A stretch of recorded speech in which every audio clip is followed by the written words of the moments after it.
Good morning students, welcome back to our channel tuition academy. मैं अभिजीत लेकर आया हूं फिजिक्स की अगली क्लास। तो अगली क्लास का जो हमारा टॉपिक है वो मैंने पहले ही यहां पर लिख रखा है, आवेशित चालक की स्थितिज ऊर्जा।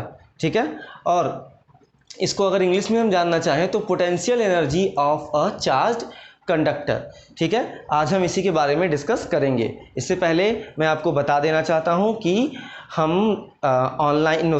होम ट्यूशन प्रोवाइड करा रहे हैं। ठीक है, गोरखपुर में। तो अगर आपको होम ट्यूशन की ज़रूरत है तो आप हमारे नंबर पर या हमारे वेबसाइट पे जाके हमसे कांटेक्ट कर सकते हैं। ठीक है, बहुत ही रीज़नेबल प्राइस में और बहुत ही अच्छे टीचर्स हम प्रोवाइड करा रहे हैं आपको ऑल ओवर द गोरखपुर। ठीक है, तो चलिए शुरू करते हैं अपना टॉपिक।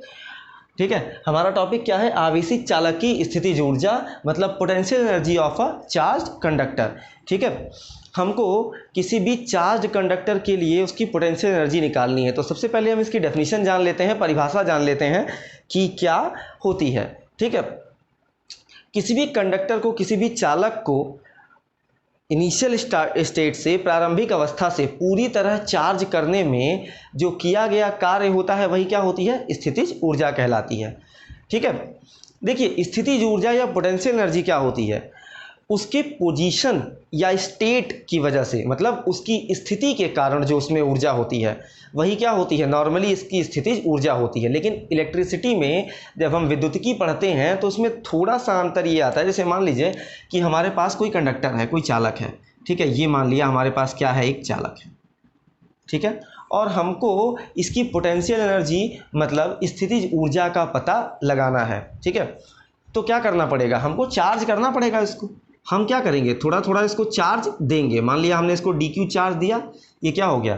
थोड़ा सा चार्ज बढ़ा। जैसे हम फ़ोन को, मान लिया हमारे फ़ोन की बैटरी डिस्चार्ज हो गई, तो हम क्या करते हैं? उसको चार्जिंग से लगा के, मतलब चार्जर से कनेक्ट करके और बोर्ड में कनेक्ट कर देते हैं। और वो उससे होता क्या है? कभी सोचने की कोशिश की आपने कि क्या होता है? यहाँ क्या होता है कि उस चार्जर के थ्रू हमारा कुछ थोड़ा थोड़ा करके आवेश जो होता है, जो चार्ज होता है वो क्या होता है? धीरे धीरे करके बैटरी में आता रहता है। और बैटरी क्या करती है? उस चार्ज को इकट्ठा करती रहती है अपने अंदर। देखा होगा आपने कि जो बैटरी का परसेंटेज होता है चार्जिंग का, वो धीरे धीरे बढ़ता है, 1-1% करके। 1 से 2 होगा, 2 से 3 होगा, 3 से 4 होगा, इस तरह से बढ़ता है। कभी भी अचानक फ़ोन लगाते ही 0 से 100 नहीं हो जाता। ठीक है, इसका मतलब क्या है कि जो भी वो आवेश, जो भी वो चार्ज इकट्ठा कर रहा है वो धीरे धीरे बोर्ड से उस बैटरी के अंदर आ रहा है और वो धीरे धीरे इकट्ठा करके अपनी ऊर्जा को बढ़ा रहा है। तो वही जो ऊर्जा उसके अंदर इकट्ठा हो जाती है, उसी ऊर्जा को हम क्या कहते हैं? स्थितिज ऊर्जा या पोटेंशियल एनर्जी कहते हैं। ठीक है, अब ये ऊर्जा होती किसके बराबर है? कैसे निकालते हैं इसको, कैसे पता लगाते हैं? तो ये जो ऊर्जा होती है वो उस कार्य के बराबर होती है, उस वर्क के इक्वल होती है जितना हम क्या करते हैं? चार्ज को उसमें डालने में लगाते हैं। ठीक है, इसे मान लिया हमारे पास क्या है? मान लिया हमारे पास 5 कूलाम का चार्ज इसमें डाल के पूरी तरह से चार्ज हो जाएगा। ठीक है, हम एक एक कूलाम के 5 भागों में इसको क्या किया? हमने बांट दिया। एक बार में एक चार्ज गया, 1 कूलाम गया इसमें। ठीक है, तो यहाँ से इसमें ले जाने में क्या होगा? कुछ चार्ज होगा। यहाँ से हमारा चार्जर लगा हुआ है, इन दोनों के बीच में एक चार्जर लगा है। जैसे ये आवेश जाएगा, इसमें इकट्ठा होगा, तो यहाँ से यहाँ तक आवेश पहुँचने में कुछ कार्य करना पड़ेगा। वो कार्य फिर दूसरा वाला, फिर तीसरा वाला, इसी तरह जाने में सबका अलग अलग जो कार्य होगा वही टोटल जोड़ देंगे, हम टोटल ऐड कर देंगे, वही हमारा क्या हो जाएगा? इसका पोटेंशियल एनर्जी, स्थितिज ऊर्जा हो जाएगी। ठीक है,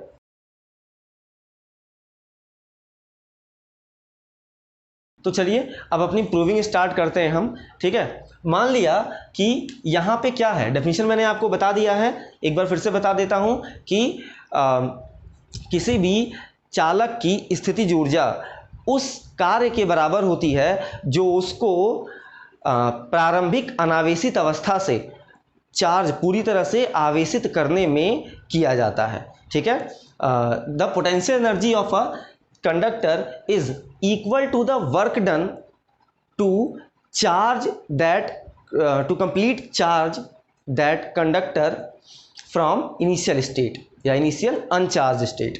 ठीक है, हम जो चार्ज करते हैं उसको। अब हम देखते हैं, तो मान लिया हमने क्या माना कि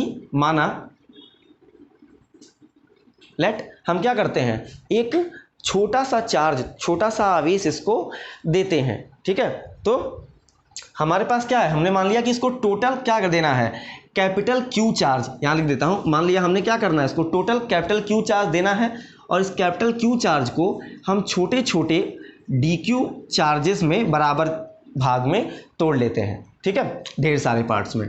ठीक, अब हम एक बार में क्या करेंगे, एक डी क्यू चार्ज देंगे, माना डी क्यू आवेश देने में किया गया कार्य क्या है, डी डब्ल्यू है। Let the work done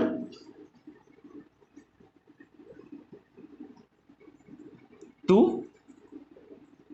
give D Q charge is D W. ठीक है, थोड़ा सा चार्ज देंगे, आवेश देंगे तो कार्य भी क्या होगा, थोड़ा सा होगा, छोटा सा होगा। ठीक है, तो डी डब्ल्यू इक्वल टू क्या हो जाएगा, वी डी क्यू होगा। ठीक है, जैसे हमने वोल्टेज विभव का सूत्र पढ़ा था, विभव और विभवांतर, पोटेंशियल और पोटेंशियल डिफरेंस का, तो वहाँ पे V इक्वल टू क्या था, W अपॉन Q था। ठीक है, तो W इक्वल टू क्या हो जाएगा, V इंटू Q, ये भाग में इधर आएगा तो गुणे में हो जाएगा। तो चूंकि Q क्या है, DQ है, और वर्क क्या है, DW, तो DW is equal to V DQ हो जाएगा। ठीक है, अच्छा अब हम क्या जानते हैं, यहाँ एक चीज़ और रख लेते हैं ज़रा, V इक्वल टू क्या होता है, Q बाई C, ये हो जाएगा DQ। ठीक, जहाँ वेयर हम कैसे पता है हमको, हम जानते हैं C इक्वल टू क्या होता है, Q बाई V होता है, तो V इक्वल टू क्या हो जाएगा, Q बाई C, V को इधर लाएंगे, C को नीचे, तो V इक्वल टू क्या हो जाएगा, Q बाई C, तो V की जगह हमने क्या रख दिया, Q बाई C रख दिया। अच्छा, अब चूंकि हमको क्या निकालना है, इसको हम बना लेते हैं इक्वेशन 1, समीकरण 1 बना लेते हैं। अब हमको क्या निकालना है, हमको कुल कार्य निकालना है, टोटल वर्क निकालना है। ठीक है, तो निकाल लेते हैं। तो टोटल वर्क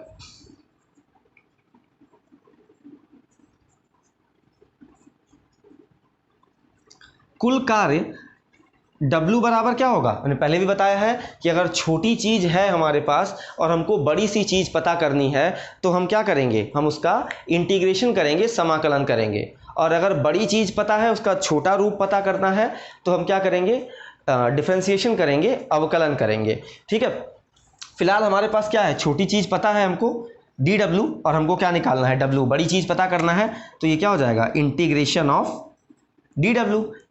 यहाँ क्या करते हैं, वैल्यू रख देते हैं DW की, तो ये हो जाएगा Q by C into DQ। अच्छा, अब यहाँ देखिएगा ज़रा W की वैल्यू कैसे निकलेगी। हाँ, एक चीज़ और देखिए ज़रा, हमको ये चार्ज कहाँ तक करना है, टोटल चार्ज करने के लिए हमको कहाँ तक जाना है।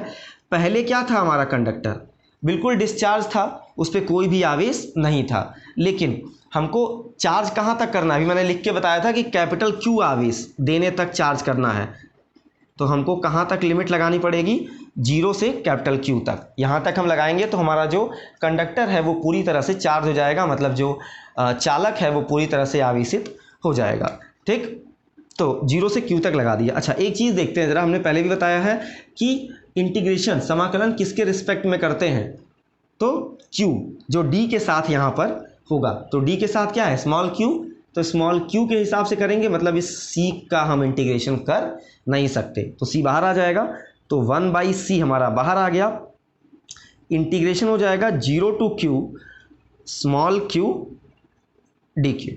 ठीक है, अब एक फॉर्मूला होता है, हमने पढ़ रखा है, integration of x to the power n dx, ये होता है x के पावर n+1 अपॉन n+1, ये होता है। मतलब क्या करना है, जैसे इसका इंटीग्रेशन हम करेंगे, समाकलन करेंगे, तो इसकी घात पावर क्या थी, n थी, तो 1 बढ़ जाएगी, और जितनी पावर आई है उसी से क्या करेंगे, नीचे डिवाइड कर देंगे, भाग दे देंगे। ठीक है, तो यहाँ देखिए इसकी पावर कुछ नहीं है तो कितनी है, 1 है, तो ये 1 से कितना हो जाएगा, 2 हो जाएगा।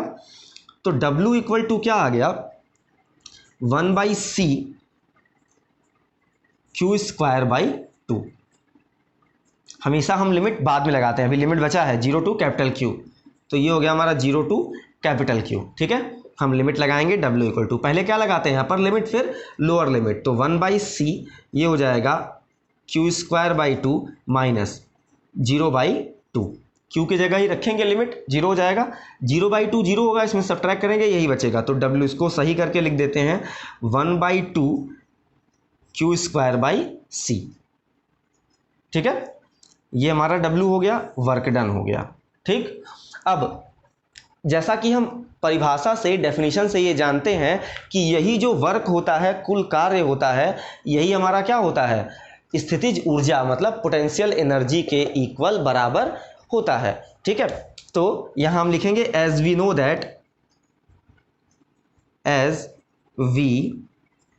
दैट पोटेंशियल एनर्जी जो होता है U इक्वल टू क्या होता है W। ठीक है, तो U इक्वल टू हमारा क्या हो जाएगा 1/2 q²/c, ये हो गया हमारा फॉर्मूला। ठीक है, अच्छा यहाँ से एक चीज़ और भी निकल के आ सकती है, अगर हमारे पास Q और C में से मान लिया Q ना दिया हो, मोस्टली न्यूमेरिकल्स में चार्ज की वैल्यू आवेश का मान नहीं दिया होता है, तो हम इस तब वोल्टेज दिया होता है, तब हम इस फॉर्मूले का यूज़ कैसे करेंगे उसको जानने के लिए देखिए हम क्या कर सकते हैं। देखिए सेम फॉर्मूला अभी हमने यहाँ जो यूज़ किया था, अगर हम यहाँ से Q की वैल्यू निकालें तो C को इधर मल्टीप्लाई कर देंगे, तो Q इक्वल टू क्या आ जाएगा C इंटू V, तो हम यहाँ पे Q की जगह क्या रख देंगे C इंटू V रख देते हैं, तो U इक्वल टू हमारा क्या आ जाएगा 1/2, चूँकि Q का स्क्वायर है तो C और V का भी क्या हो जाएगा स्क्वायर हो जाएगा, तो यहाँ हो जाएगा C² V² अपॉन C। ठीक है, ध्यान दीजिएगा कि यहाँ से Q इक्वल टू क्या होता है CV, तो Q² दोनों साइड का स्क्वायर कर देंगे तो क्या हो जाएगा Q² बराबर C² V²। क्लियर है, या लिख के दिखा दूँ, लिख के देख लीजिए। मान लीजिए Q इक्वल टू क्या होता है C इंटू V होता है, अगर दोनों साइड का स्क्वायर करेंगे, स्क्वायरिंग बोथ साइड्स वर्क कर देंगे, तो ये Q² हो जाएगा, ये C² और ये क्या हो जाएगा V², तो Q² की जगह हमने क्या रख दिया C² V² रख दिया। ठीक है, अब ये C से C की एक पावर कट जाएगी, तो U की वैल्यू क्या आ गई, एक और फॉर्मूला क्या आ गया हमारे पास 1/2 CV², एक ये भी फॉर्मूला है। ठीक है, तो आशा करता हूँ कि आपको वीडियो अच्छा लगा होगा, और अगर वीडियो अच्छा लगा है तो लाइक करें, कमेंट करें और अपने दोस्तों के साथ शेयर करें। Thank you.